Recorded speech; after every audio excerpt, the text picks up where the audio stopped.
Hello students, welckem back to Biochem Academy. So I decided we are going to do a chemistry part. So here I am representing chemistry matter in our surroundings CBSE 9th chapter number 1. Okay, CBSE का first chapter, the whole chapter I am going to cover in 2 or 3 videos. So this is basically 50 to 60% part of this chapter. So as every time I will suggest you please start writing and make a notes. Let's get started then. Matter in our surrounding chapter का नाम. What is matter? We have discussed earlier. Anything which has mass and occupies space is called as matter. एक marker का example लेते, इसका कुछ मास है and अगर इसको मैं यहाँ पे रखता हूँ या कोई भी टेबल या नीचे रखता हूँ तो it will occupy this much space, है ना.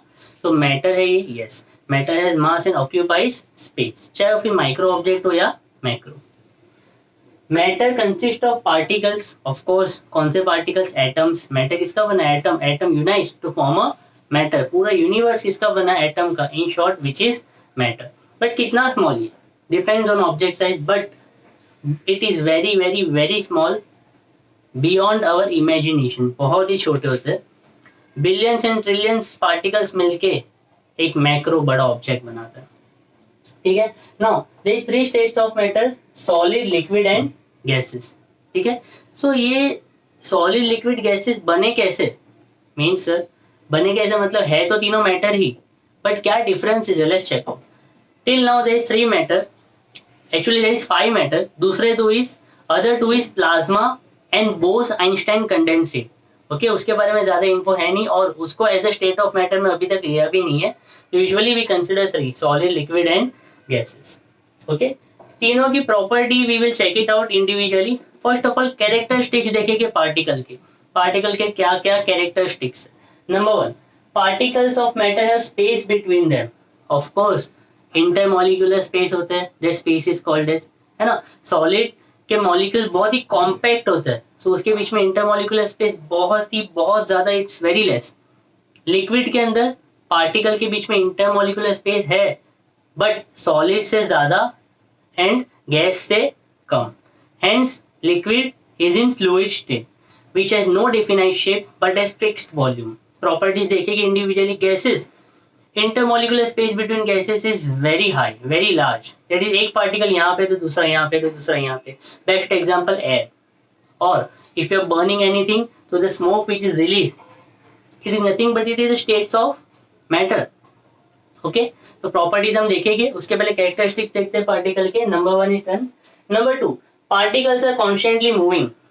लिक्विड हो, गैस हो, सॉलिड हो, ईच एंड एवरी पार्टिकल के एटम के अंदर, ऑब्जेक्ट जो भी है उसके एटम्स के अंदर, it consist of certain internal energy and each and every atom of matter vibrates by certain energy. Okay, पूरे एक ही, सपोज कंसिडर करो एक लिक्विड है, वाटर. वाटर के अंदर ही दिखेगा स्टिल, एक बॉटल के अंदर वाटर भरा हुआ है, you are not moving it, दिखेगा स्टिल, बट इंटरनली हर एक मॉलिक्यूल्स ऑफ वाटर के पास अपनी खुद की एनर्जी रहेगी, internal energy which vibrates at certain speed. ठीक है, उसके बारे में भी एक्सप्लोर करेंगे हम लोग. कंसेप्ट है उसके बारे में भी. Particles attracts each other. Of course yes, particles of matter attracts each other. For example एक एग्जांपल लेते हैं. This is group of people. एक ट्रेडिशनल डांस है, इडू इडू मिशमी करके बोलते हैं. What happens in that is, girls traditional wear करके एक दूसरे को आर्म टू आर्म पीछे बैक टू बैक पकड़े हुए डांस करते हैं. सो कंसिडर करो कि वो पार्टिकल है and you have to break it.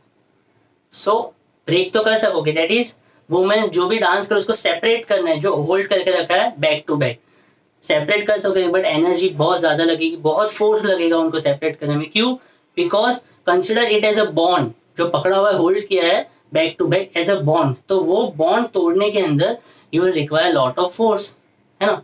Then second example के अंदर हैंड टू हैंड होल्ड करके खड़े हैं बहुत सारे लोग, you have to break that chain. Okay, break that chain मतलब जो हाथ पकड़ा उसको छुड़वाना है, you have to break it. So it will require energy but less than that back to back जो पकड़ा था उससे कम लगेगा. Then the next is group is just holding, just touching, मतलब हैंड टू हैंड से टच किया है खाली, तो इजीली ऐसे पुश करोगे तो that contact will break. So different particles have different intermolecular force of attraction. ठीक है, तो फोर्स ऑफ अट्रैक्शन ज्यादा होगा, सो बॉन्ड ब्रेकिंग के अंदर ज्यादा एनर्जी लगेगी। ओके, तो पार्टिकल अट्रैक्ट करते हैं, but each and every particle की ब्रेकिंग कैपेसिटी इज डिफरेंट। अगर होल्ड बहुत स्ट्रांगली किया है सो ज्यादा एनर्जी लगेगी ब्रेक करने में। ओके, ठीक है, ये कंसेप्ट हम बाद में देखेंगे।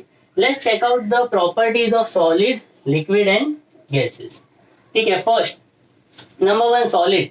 Solid have fixed shape. Okay, ये मार्कर का एग्जांपल लेते हैं। क्या इसका शेप चेंज होगा? मैं 10 दिन इसको साइड में रख दूंगा तो भी नहीं, इसका शेप चेंज नहीं होगा अनटिल एंड अनलेस बाहर से कोई बहुत एक्सटर्नल फोर्स मैंने अप्लाई नहीं किया।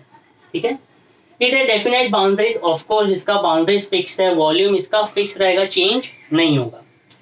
दे are non compressible, solids are non compressible, उसको हम कंप्रेस नहीं कर सकते।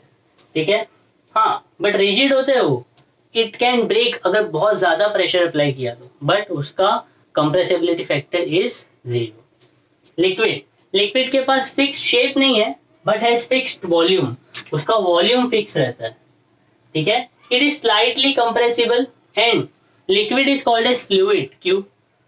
Because it flows and it can take the shape of container in which it is poured। Consider करो 100 ml ऑफ वाटर को मैंने एक प्लेट में डाला तो उसका शेप ले लेगा, एक सिलेंड्रिकल बॉटल में डाला उसका शेप ले लेगा, एक कॉनिकल शेप में डाला उसका शेप ले लेगा, है ना? Hence it is called as fluid. Aquatic animals can breathe due to dissolved oxygen. Okay, aquatic animal can breathe due to dissolved oxygen. Yes, the aquatic animal like fish and many other aquatic animal can breathe. क्यों? Because water के अंदर क्या है? Dissolved oxygen, because of which they can breathe. The next, solid, liquid and gases can diffuse in water. पानी के अंदर they are diffusible, they can diffuse easily. Gases, gases is highly compressible. For example, if I am taking LPG and CNG, liquefied petroleum gas, जो cylinder के अंदर gas होता है through which we cook our food, that is the LPG, liquid form में बढ़ते हैं, बाहर आते आते गैस हो जाते हैं। क्यों? हाईली कंप्रेस किया हुआ उसको। नेक्स्ट है CNG, compressed natural gas. Okay, CNG के ऊपर मैनी व्हीकल्स रन। क्यों? बिकॉज पोल्यूशन फ्री है, वो पोल्यूशन बहुत कम करता है एंड अफोर्डेबल भी है। ठीक है, and next is smell of hot food reaches fast than cold food. Why the smell of hot food reaches fast as compared to cold food? The reason is rate of diffusion. What is rate of diffusion? As you can see here, let's explore it. Okay, so class, as I told you that each and every particle vibrates with some speed. Okay, तो वो जो vibration की speed है वो hot food के अंदर will be more as compare to cold food. Refrigerator food की अगर स्मेल लेनी है to go nearby, but if mother is cooking hot food so smell reaches several metre away. You are in dining hall or dining room or in your bedroom or in your common passage room, anywhere at home you can smell that food. Why? Because of rate of diffusion. जो hot food है and जो cold food है, consider करो दोनों same है। पाव भाजी for example, yummy delicious पाव भाजी अगर गैस पे बॉईल हो रही है या कुक हो रही है, सो उसकी स्मेल आपके पास फटाफट आएगी as compare to the cold food. क्यों? बिकॉज उसके जो पार्टिकल्स है, गैशियस पार्टिकल जो रिलीज हो गए, अरोमा होगी जो उसकी, उसका स्पीड हाई होगा, travelling speed from high concentration to low concentration, diffusion बोलते हैं उसको। ठीक है, because of more amount of kinetic energy in it. As the temperature increases, rate of diffusion increases because of increase in kinetic energy of particle. ये भी topic separately है, we will discuss about it also. ठीक है, तो सबसे ज्यादा rate of diffusion किसका रहेगा? गैसेस का। क्यों? Because intermolecular distance is more in gas, तो ट्रेवल रेट उसका ज्यादा होगा। लिक्विड के अंदर will be less than gas and more than solid, and solid के अंदर diffusion is very low as compare to gas and liquid. Intermolecular distance सबसे ज्यादा होगा गैस में, देन लिक्विड में, देन सॉलिड में। Okay, now the next concept is effect of change of temperature. Okay, particles in matter have some kinetic energy, है ना? सो क्या change होता है टेम्परेचर के साथ? Let's check out. Particles in object और matter has some kinetic energy in it and atom vibrates. मैंने बताया था पार्टिकल के अंदर atom vibrates by some speed. ठीक है, बट ये वाइब्रेशन हम बढ़ा भी सकते हैं, कम भी कर सकते हैं। How? By changing the temperature. ठीक है, temperature is directly proportional to kinetic energy. Okay, ये प्रोपोर्शनल का साइन है। What is the meaning of directly proportional? दो यूनिट है यहाँ पे, temperature and kinetic energy. As the temperature increases, kinetic energy also increases. As temperature decreases, kinetic energy will also decrease. दोनों एक दूसरे पे डिपेंड रहेगी, एक बढ़ा तो दूसरा बढ़ेगा, एक कम तो दूसरा कम. Called as directly proportional. As temperature increases, kinetic energy increases. Temperature decreases, kinetic energy also decreases. Sir तो इनवर्सली प्रोपोर्शनल क्या होगा? नेक्स्ट लेक्चर के अंदर मैं आपको इवापोरेशन एंड ह्यूमिडिटी का कंसेप्ट बताऊंगा जो इनवर्सली प्रोपोर्शनल है. जैसे एक बढ़ा तो दूसरा कम होगा और एक कम होगा तो दूसरा बढ़ेगा, ऑपोजिट होगी. Okay, will check it out in next lecture. पहले यहाँ पे डायरेक्टली प्रोपोर्शनल अच्छे से सीखो. तो temperature and kinetic energy is directly proportional to each other. What is melting point?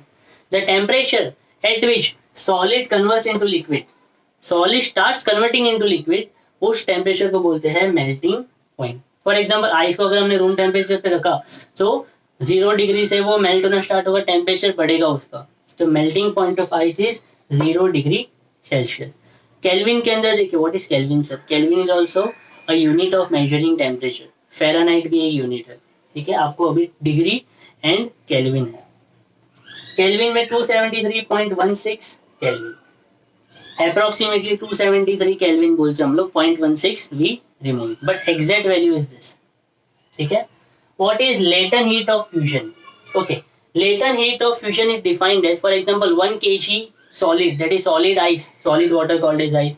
So 1 kg of ice is converting into 1 kg of water, that is liquid. तो solid से liquid हुआ, तो ये 1 kg of ice ने जितना heat absorb किया अपने आप को convert करने में from solid ice to liquid water at atmospheric pressure is called as latent heat of fusion. ठीक है. So heat required to convert 1 kg of solid into liquid at atmospheric pressure is called as latent heat of fusion. Vaporization से ही पता चलता है कि vapour में convert करना, that is liquid to gas.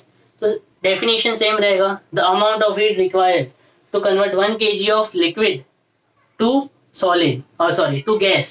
1 kg of liquid to gas at atmospheric temperature is called as latent heat of vaporization. ठीक है.